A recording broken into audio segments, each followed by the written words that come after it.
السلام عليكم. النهارده جايب لك برنامج هيفيدك جدا في حياتك اليوميه.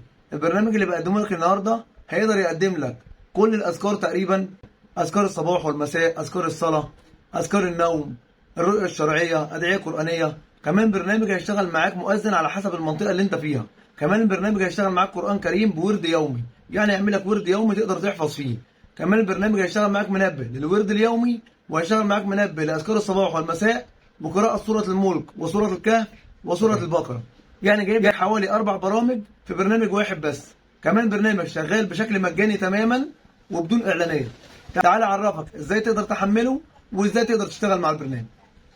ده شكل البرنامج بتاعنا وده اسمه. هندخل عليه. من هنا بيجيب لك الورد اللي عليك من الآية كام للآية كام، والصفحة كذا للصفحة كذا. لو هتقرا بتضغط هنا، لو أتممت القراءة بتضغط هنا، بيجيب لك الورد اللي بعده.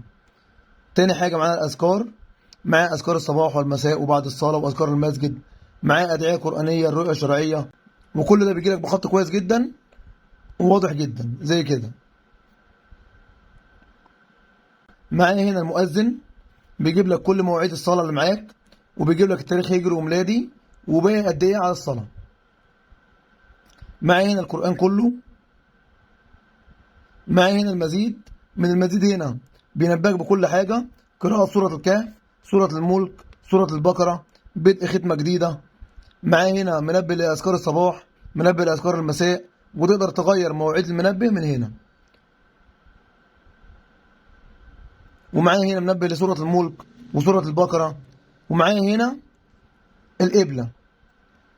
يا ريت تجرب البرنامج وتسيب لي رأيك في التعليقات، وربنا يحفظنا ويحفظكم جميعا. سلام.